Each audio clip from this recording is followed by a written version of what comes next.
Mummy mummy తమ్ముడు album చేయటానికి నువ్వు ఒప్పుకున్నావా? లేకపోతే మీరు ఒప్పుకున్నారు అని చెప్పి ఆ పల్లవి బయటకొచ్చి మా అందరికీ అలా కలరిచ్చిందా? నేను చెప్పని మాటని చెప్పాను అని చెప్పే అంత ధైర్యం ఉందా దానికి? అంటే ఒప్పుకున్నట్టే కదా. మా మమ్మీ ఏదన్నా డెసిషన్ తీసుకుంటే మార్పుండదు చేర్పుండదు అన్నావు. మరిప్పుడేంటి ఆ పల్లవి చెప్పిన దానికి అలా డెసిషన్ చేంజ్ చేసేసింది?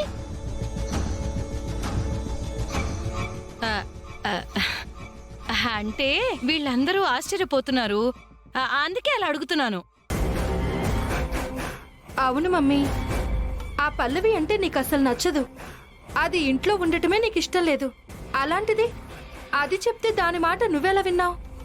ఇప్పుడు నువ్వన్నావు కదా ఆ పల్లవి ఇంట్లో ఉండడం నాకిష్టం లేదు అని. అందుకే దాని మాట విన్నాను. దాన్ని ఇంట్లోంచి పంపించడం కోసమే చరణ్ ఆల్బమ్ చేయడానికి నేను ఒప్పుకున్నాను. బావగారు ఆల్బమ్ చేయడానికి పల్లవి ఇంట్లో నుంచి వెళ్ళిపోవడానికి సంబంధం ఏంటంటీ? దానికి ఒక కండిషన్ పెట్టాను.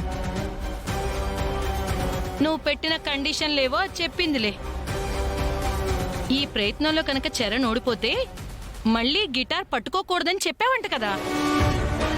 అయితే కండిషన్ సగమే చెప్పిందనుకుంటా, మిగతాది తను చెప్పలేదులే. మిగతాది అంటే ఇంకేం చెప్పావు?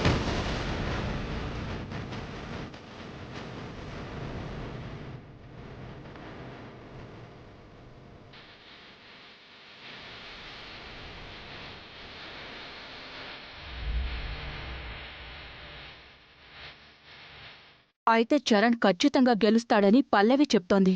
మరి మీ అభిప్రాయం ఏంటి? గెలవకపోతే కాలేజ్ తీసుకోమంటుంది. లేదా ఆంటీ, బావగారు ఖచ్చితంగా గెలుస్తారనే నా నమ్మకం కూడా. అవును మమ్మీ,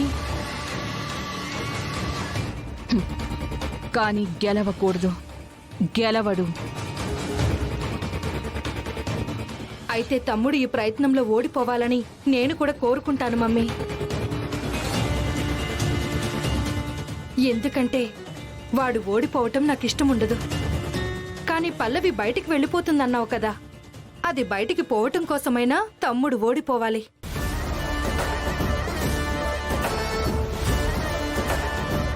అవునాంటీ, బావగారు ఓడిపోవాలి.